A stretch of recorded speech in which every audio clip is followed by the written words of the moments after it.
إن الحمد لله نحمده ونستعينه ونستغفره ونعوذ بالله من شرور أنفسنا وسيئات أعمالنا من يهده الله فلا مضل له ومن يضلل فلا هادي له أشهد أن لا إله إلا الله وحده لا شريك له وأشهد أن محمدا عبده ورسوله بلغ الرسالة وأدى الأمانة ونصح الأمة وجاهد في الله حق جهاده حتى تركنا على المحجة البيضاء ليلها كنهارها لا يزيغ عنها إلا هالك اللهم فصل وسلم على هذا النبي الكريم وعلى آله وصحبه ومن دعا بدعوته واتبع سنته إلى يوم الدين أما بعد أيها الإخوة المسلمون أوصيكم ونفسي بتقوى الله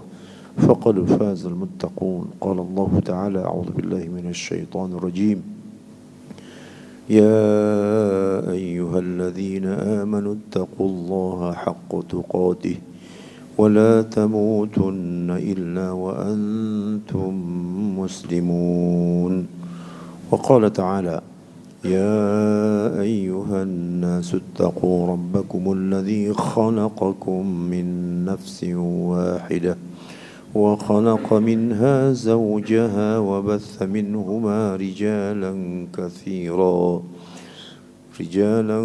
كثيرا ونساء واتقوا الله الذي تساءلون به والأرحام إن الله كان عليكم رقيبا وقال تعالى يا أيها الذين آمنوا اتقوا الله وقولوا قولا سديدا يصلح لكم أعمالكم ويغفر لكم ذنوبكم ومن يطع الله ورسوله فقد فاز فوزا عظيما kaum muslimin jemaah Jumat yang insyaallah dirahmati Allah Ta'ala. Syukur alhamdulillah pada hari Jumat kita masih diberikan Allah kesempatan untuk hidup sehingga kita bisa menikmati dan meraih berbagai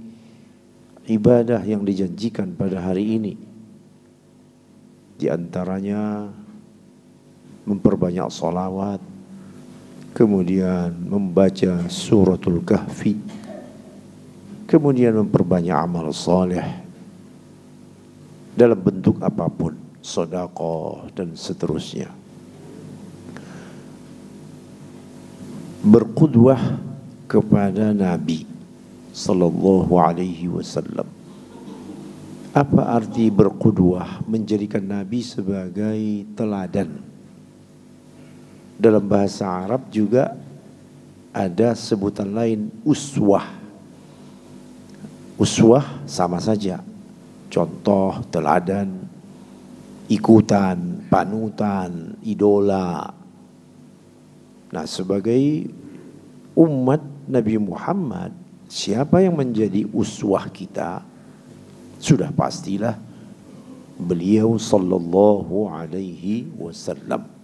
Dan Allah mewajibkan itu. Allah mewajibkan di dalam Al-Quranul Karim untuk beruswah pada dua sosok. Yang pertama kepada Nabi Muhammad sallallahu alaihi wasallam, dan kedua pada sosok Nabi Ibrahim. Jadi secara tegas Allah Ta'ala menyuruh kita orang-orang mukmin untuk beruswah itu kepada dua ini. Artinya yang kamu jadikan sebagai teladan kamu dalam kehidupan adalah dua sosok ini. Makanya di dalam setiap salat kita terus menyebut salawat kepada Rasulullah dan kepada Nabi Ibrahim. Siapa ada yang salat tidak bersalawat kepada dua nabi ini? Itu menandakan bahwa dua nabi ini adalah sosok yang tidak bisa lepas dalam kehidupan seorang muslim.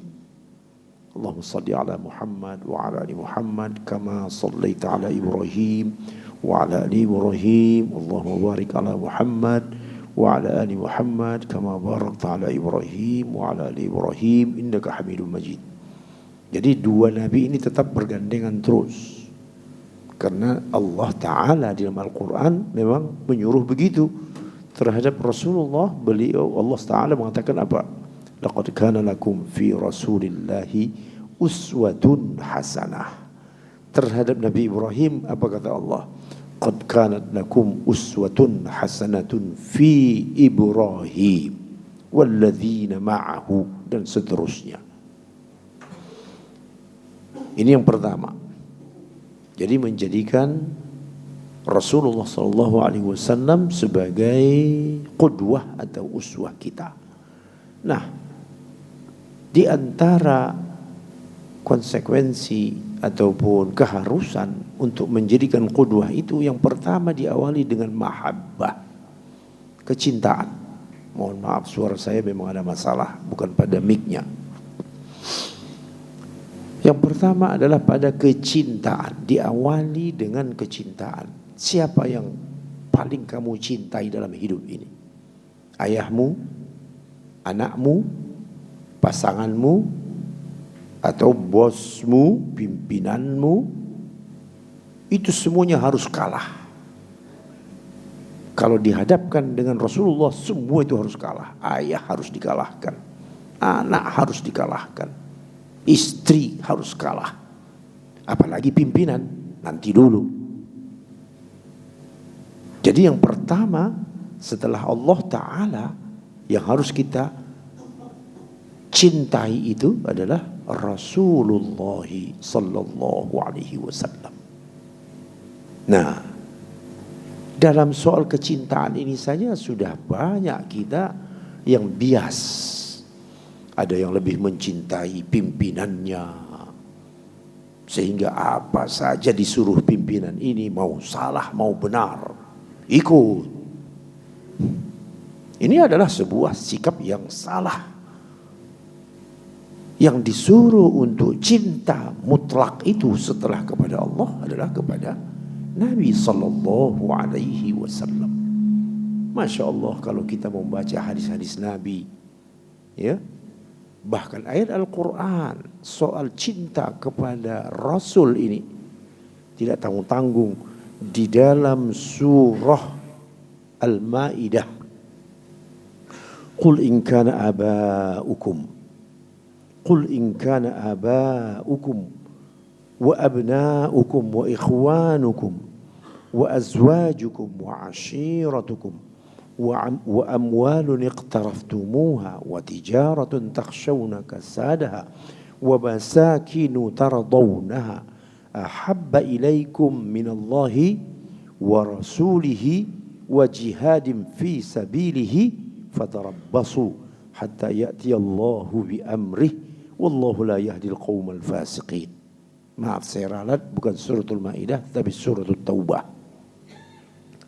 Suratul Taubah ayat 24. Katakan ya Muhammad, kalau sekiranya yang lebih kamu cintai itu adalah ayahmu, anakmu, pasanganmu, keluarga besarmu, harta yang kamu usahakan, bisnis perdagangan yang kamu takut ruginya, tempat tinggalmu yang kamu senangi, kalau itu lebih kamu sukai dari Allah, lebih kamu cintai dari Allah dan dari Rasulnya dan dari berjihad di jalan Allah, tunggu saja.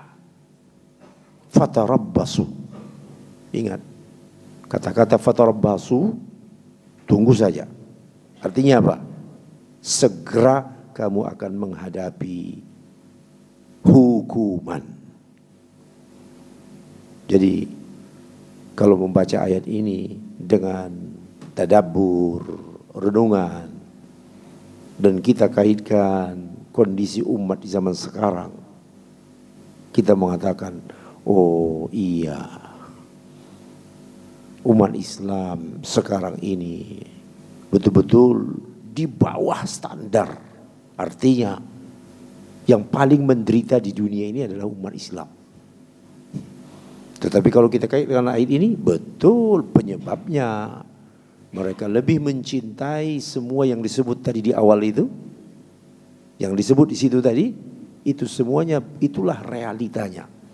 Lebih mencintai ayah, lebih mencintai anak, lebih mencintai pasangan, lebih mencintai keluarga besar, lebih mencintai harta, amwalun iqtaraftumuha, lebih mencintai bisnis, lebih mencintai rumah yang kamu senangi. Dan ini adalah problem kita semuanya secara umum. Adapun kecintaan kepada Allah, kepada Rasul, kepada jihad, itu entah urutan keberapa. Lalu kata Allah tadi, kalau kamu begitu, fatarabbasu hatta ya'tiyallahu bi amrih. Tunggu saja sampai Allah menghukum kamu. Jadi ayat ini tidak banyak diperdengarkan kepada umat Islam, sehingga masing-masing orang hidup dengan kemauannya sendiri. Masing-masing orang hidup dengan pilihannya. Apa yang enak menurut dia, apa yang dia senangi. Kamu sebagai hamba Allah, umat Nabi Muhammad, tidak bisa hidup semaumu. Karuan kamu tidak sebagai umat Nabi Muhammad, tidak sebagai umat pilihan, karuan sekalian. Tetapi selama kamu masih dalam skop umat Nabi Muhammad, kamu harus ikuti petunjuk tadi itu. Lebih kamu cintai semua itu daripada Allah, daripada mencintai Rasulnya. Di sini disebut Rasulnya. Nah, jadi kecintaan kepada Rasul itu bukan konon katanya, tetapi perintah Allah Ta'ala. Ini satu yang pertama. Kemudian kecintaan kepada Rasul ini juga keluar dari mulut Nabi. Masya Allah. Apa kata Rasulullah? Fawalladhi nafsi biyadih la yu'minu ahadukum hatta akuna ahabba ilaihi min walidihi wa waladihi. Tidak, demi jiwa, demi zat yang diriku ada di tangannya, tak beriman siapapun di antara kamu sebelum akulah yang lebih dia cintai dari ayahnya dan anaknya. Ini lebih berat lagi bahasanya. Tidak dikatakan beriman kalau kalian lebih mencintai ayah dan anaknya daripada Rasulullah. Sekarang saja kita ukur, tidak usah orang lain, diri kita sendiri masing-masing kita ukur siapa yang kita cintai dalam hidup kita. Jujur-jujur saja, Rasulullah itu entah urutan keberapa. Orang rata-rata mencintai profesinya, pekerjaannya, karena uangnya dari situ. Atau mungkin garis keturunan, ya anak. Siapa yang tidak sayang sama anak? Siapa yang tidak sayang sama keluarga? Nah, di kantor, harus tunduk pada pimpinan. Apa kata pimpinan? Harus siap melaksanakan. Mau tidak mau harus cinta sama pimpinan. Jadi berdasarkan hadis tadi itu, kamu tidak dikatakan beriman kalau kamu masih lebih cinta kepada ayahmu, kepada anakmu, dan di dalam riwayat yang lain, dan manusia seluruhnya daripada Rasulullah sallallahu alaihi wasallam. Kamu belum dikatakan beriman. Nah, ini soal cinta. Nah, refleksi cinta, jangan salah kaprah. Dalam kehidupan sehari-hari saja kita mengetahui kata cinta itu hanya keluar dari mulut. Makanya ada sebutan ya cinta di mulut. Seorang yang mungkin ya entah istri atau suami kepada istri atau istri kepada suami, saya cinta kepadamu.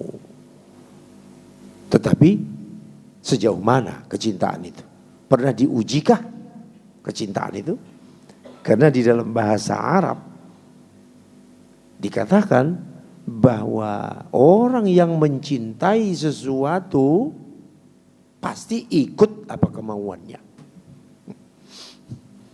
Orang yang mencintai sesuatu, apakah yang dicintai itu siapa sajalah, mau pasangan, mau ayah, mau anak, pasti mengikuti apa maunya yang dicintai. Masya Allah. Nah sekarang kalau kita tempatkan kepada Rasul, kamu cinta pada Rasul? Oh iya, di mulut. Uji, apakah kamu patuh kepada Rasul? Semua orang mengatakan jauh. Jadi kalaupun ada rasa cinta di tengah umat pada saat ini, itu hanya sebatas di mulut. Buat perayaan cinta Nabi. Apakah itu refleksi? Tidak. Setelah perayaan itu dilihat, sebenar apa kamu mencintai. Perayaan di malam hari, besok subuh masjid kosong. Karena perayaannya sampai tengah malam. Cinta Nabi, cinta Nabi, cinta Nabi. Subuh kamu tidak bangun. Dari mana datangnya kau cinta sama Nabi? Dan itu adalah problem umumnya kaum muslimin. Jadi yang namanya cinta itu konsekuensinya taat. Tidak taat tidak cinta. Dalam kehidupan sehari-hari pun sebenarnya itu bisa kita rasakan. Kalau seorang istri mengatakan saya cinta kamu loh Pak, tetapi apa mau suaminya itu tidak pernah dilaksanakannya. Tetap saja apa maunya dia. Itu namanya cinta di mulut. Tetapi cinta kepada Nabi, apa yang telah kau kerjakan dari apa yang dimaukan Nabi padamu. Jadi cinta kepada Rasul itu harus sampai ke tingkat apa? Mencintai apa yang dicintai oleh Nabi, membenci apa yang dibenci oleh Nabi. Baru kau cinta. Baru namanya kau cinta. Kalau aku mencintai apa yang dicintai Nabi, tapi belum tentu juga seluruhnya. Aku mungkin membenci apa yang dibenci oleh Nabi, tapi mungkin juga tak seluruhnya. Cinta di mulut, tidak cinta yang sesungguhnya. Jadi cinta yang sesungguhnya itu kau suka apa yang Nabi suka, kau benci apa yang Nabi benci. Baru kau dikatakan mencintai Nabi. Nah, kaum muslimin jamaah Jumat yang dirahmati Allah Subhanahu wa taala. Kita sudah katakan bukti cinta itu adalah ketaatan. Di dalam Al-Quran Allah Ta'ala menyebutkan ini. Itu di dalam surah Ali Imran 31. Qul in kuntum tuhibbunallaha fattabi'uni yuhibbukumullahu wa yaghfir lakum dhunubakum wallahu ghafurur rahim. Katakan ya Muhammad, kalau kamu betul mencintai Allah. Nah, karena kecintaan tahap pertama itu adalah yang paling tinggi itu kecintaan kepada Allah. Kecintaan kepada Rasul setelah kecintaan kepada Allah Ta'ala. Kalau kamu betul cinta kepada Allah, apa ada orang yang tidak cinta kepada Allah? Ya tidak tahu diri. Yang mengasih nyawa sama kamu siapa? Ayahmu. Yang mengasih rezeki kepada kamu siapa? Bosmu. Allah Ta'ala. Orang yang sadar akan dirinya pasti Mencintai yang pertama adalah Allah Ta'ala. Yang mengasih nyawa kepada kamu itu. Kalau ditahannya nafasmu, mati kamu. Itulah yang namanya kepada Allah, ketergantungan kepada Allah Ta'ala. Ya, semua kita pernah sakit.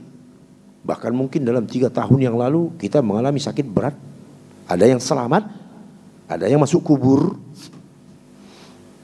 Kamu mati karena apa? Kamu hidup karena apa? Karena Allah. Diputus Allah nyawamu, sampai di situ ajalmu, masuk kubur. Masih dikasih Allah kesempatan kepada kamu hidup, sembuh, berangsur-angsur. Siapa yang mengasih nyawa ke kamu? Allah Ta'ala.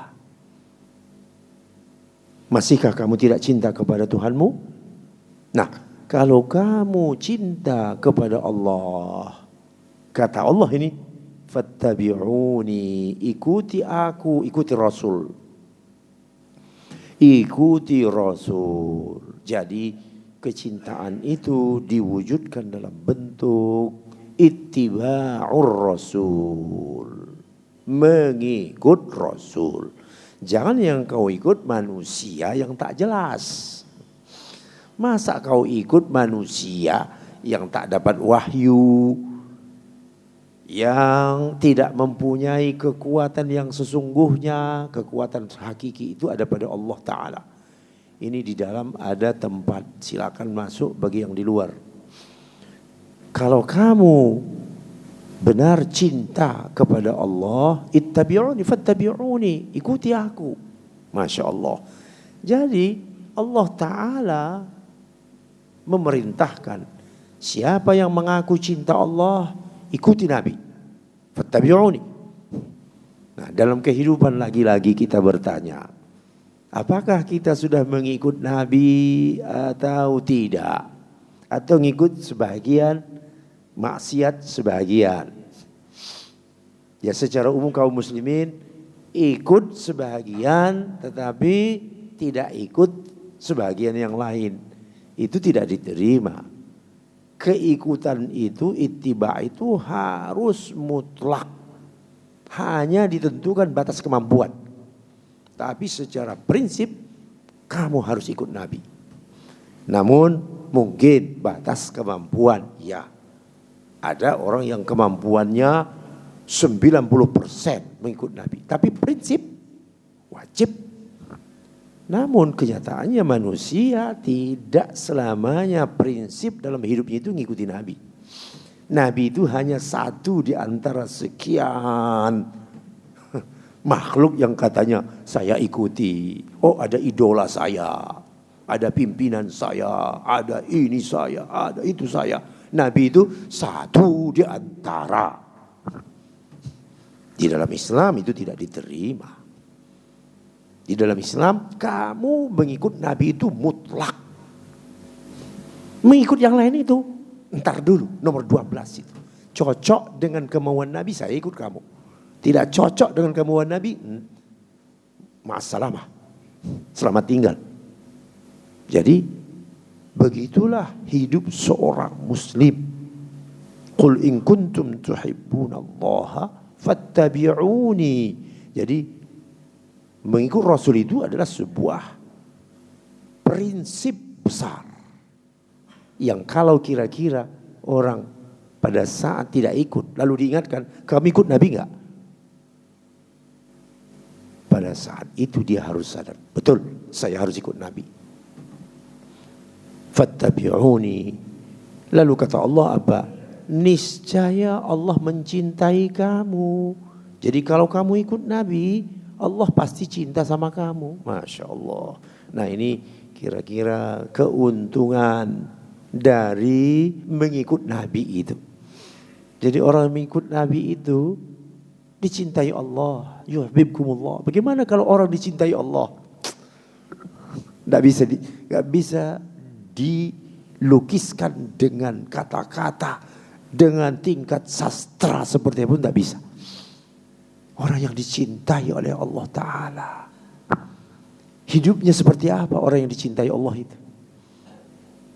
Akhiratnya bagaimana orang yang dicintai oleh Allah itu? Awalnya tadi ittiba, mau mengikuti Rasul sallallahu alaihi wasallam. Lalu di zaman ini hiduplah kita di satu zaman manusia ini mengikut entah siapa-siapa, filosof yang diikutnya, ya, pandangan hidup yang dibuat oleh orang dari luar Islam itu yang jadi pandangan hidupnya. Ideologi yang diciptakan oleh orang kafir itu yang disukainya. Sementara Rasulullah yang disuruh Allah mengikutinya, dia tidak ikuti. Jadi bagaimana masa depan manusia-manusia seperti ini? Jadi ya saya mengajak melalui khutbah ini, ayo perbaiki pola pikir. Ini semuanya adalah pola pikir. Kalau kita merasa pola pikir kita salah, jangan maju terus. Ayo balik kanan, ikuti yang benar. Kita harus mengikuti Rasulullah sallallahu alaihi wasallam. Masya Allah. Karena kata Allah, yuhibbukumullah, kamu akan dicintai oleh Allah. Terus ada lagi, wa yaghfir lakum dzunubakum, Allah ampuni dosa kamu. Jadi dalam setiap waktu kita harus bertanya pada diri kita, saya ini sudah mengikut Rasul atau belum? Jadi ini pertanyaan yang sering harus muncul dalam benak kita. Saya ini sudah mengikuti Rasul atau belum?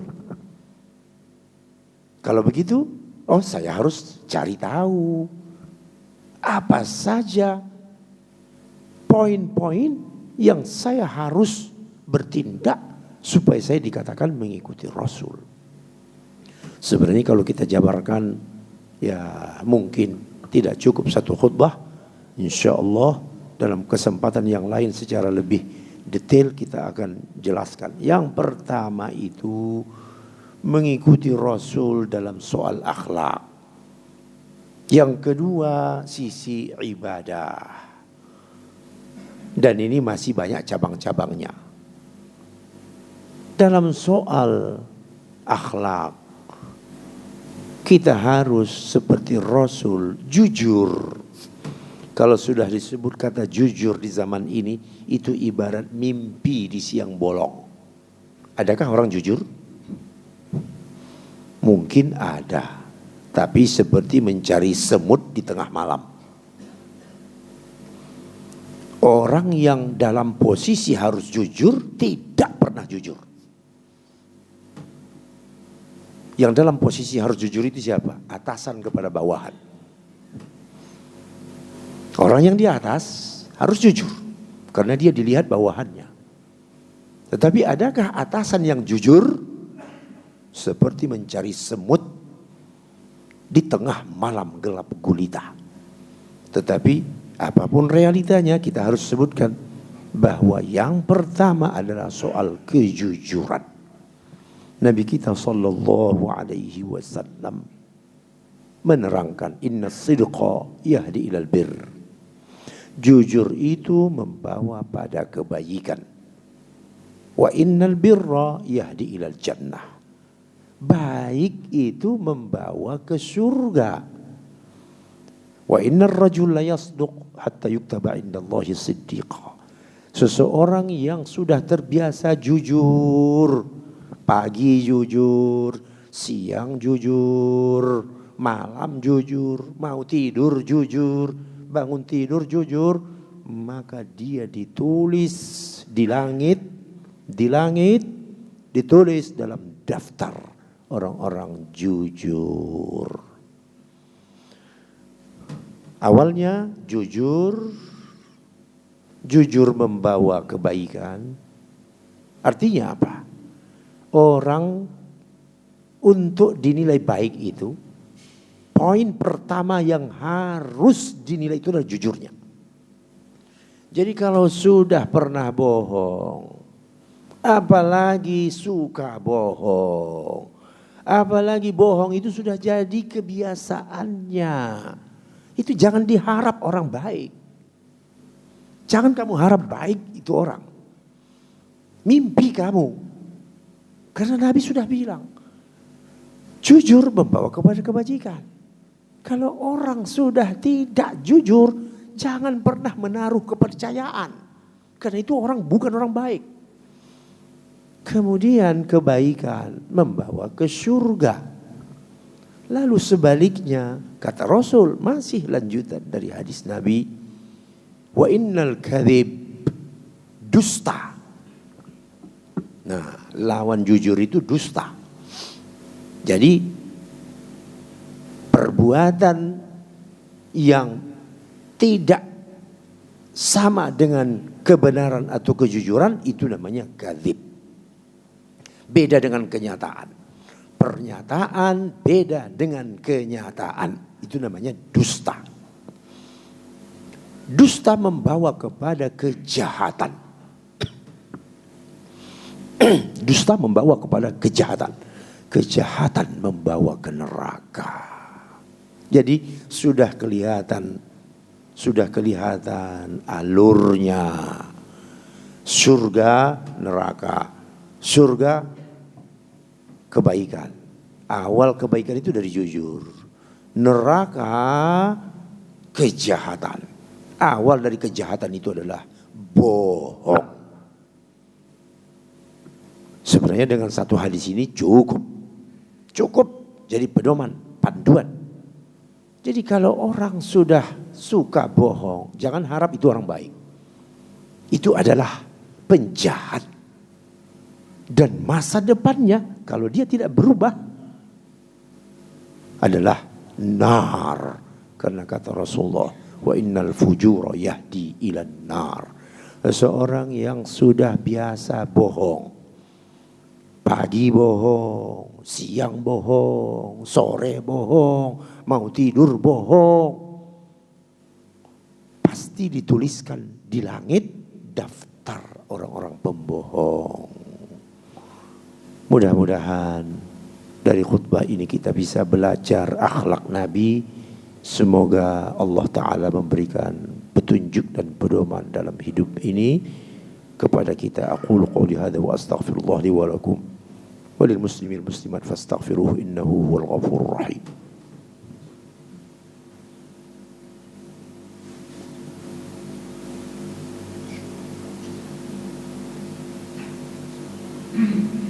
Alhamdulillah alladzi hadana li hadza wa ma kunna linahtadiya laula an hadana Allah. Asyhadu an la ilaha illallah wahdahu la syarika lah wa asyhadu anna Muhammadan abduhu wa rasuluh. Ayyuhal ikhwatul muslimun, usikum wa nafsi bitaqwallah faqad fazal muttaqun. Qala Allah ta'ala, a'udzu billahi minasy syaithanir rajim. Ya ayyuhalladzina amanu taqullaha haqqa tuqatih wa la tamutunna illa wa antum muslimun. Yang kedua sabar. Jadi yang pertama jujur. Yang kedua sabar. Sabar ya luas. Bisa saja sabar dalam menghadapi musibah, penderitaan. Kemudian yang ketiga akhlak Nabi itu adalah pemurah. Jud wa karam, pemurah, penyayang. Tidak tega dia melihat orang lain itu menderita. Itu salah satu akhlak Nabi. Tidak tegaan. Jadi kalau orang yang tega-tegaan menyengsarakan orang lain, menyusahkan orang lain, membuat orang lain menderita, itu jangan diharap orang itu baik. Karena Rasulullah punya sifat penyayang, jud, pemurah, membantu, menolong, bukan menyusahkan. Kemudian berikutnya mengikut Nabi dalam soal ibadah. Walaupun ini pembahasannya juga sangat luas. Contoh sampel-sampelnya ibadah di waktu malam. Bagaimana Rasul di malam hari? Memberikan waktu yang cukup untuk ibadah. Malam itu bukan sekedar untuk tidur. Tetapi dibagi antara waktu istirahat dengan waktu ibadah. Namun manusia di zaman ini malam itu kalau tidak tidur kegiatannya duniawi semua. Dia tidak memberikan waktu untuk ibadah di malam hari itu. Padahal waktu ibadah di malam hari itu adalah waktu-waktu yang sangat strategis. Kamu dekat dengan Allah Ta'ala. Kemudian Rasulullah itu dalam soal zikir suka mengingat Allah Ta'ala. Mengingat Allah. Dan sebutan orang-orang yang zikir, laki dan perempuan, ini banyak sekali dalam Al-Quran Karim.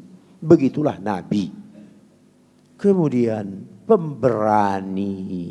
Nah, Rasulullah itu pemberani.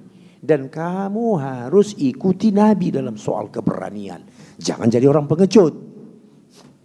Rasulullah itu pemberani. Dalam satu perang Hunain, sahabat beberapa orang bersama Nabi. Yang lainnya memang mungkin serangannya begitu keras. Wajar kalau mereka, ya. Tetapi Nabi tidak ada yang namanya beranjak dari medan perang itu. Nah, jadi syaja'ah, keberanian Nabi ini yang harus diikut. Seorang muslim pencinta Nabi gak boleh jadi pengecut. Gak jadi penakut. Apa yang kamu takutkan? Semuanya sudah tertulis. Kalau belum mati kata Allah tidak mati kamu. Kalau kata Allah tidak lapar, kamu tidak akan lapar. Kalau kata Allah kamu kasih rezeki, siapapun memutus rezeki kamu gak bisa. Jadi syaja'ah, ini akhlak Nabi. Sehingga apabila seseorang betul-betul mengaplikasikan akhlak-akhlak Nabi ini, di antaranya tadi adalah jujur, kemudian sabar, kemudian syaja'ah, kemudian begitu juga ibadah-ibadah di waktu malam, maka mudah-mudahan orang ini termasuk yang dikatakan orang yang taat. Kalau taat ujungnya masuk surga. Ada pernyataan Rasulullah. Ini sebagai penutup. Kata Rasulullah, kullu ummati yadkhuluna al-jannah illa man aba. Semua umatku itu masuk surga kecuali yang enggak mau. Aneh. Ada orang tidak mau masuk surga. Semua umatku akan masuk surga kecuali yang enggak mau. Kecuali yang menolak. Tentu sahabat terpancing. Kok ada seperti ini? Lalu sahabat bertanya, siapa yang dikatakan tidak mau itu? Nah, baru Rasulullah membuat semacam koridor. Man ata'ani dakhalal jannah wa man asani faqad aba. Yang taat kepadaku akan masuk surga. Yang durhaka kepadaku itulah orang yang enggak mau masuk surga. Jadi pembagiannya kualitatif. Yang taat kepada Rasul masuk surga.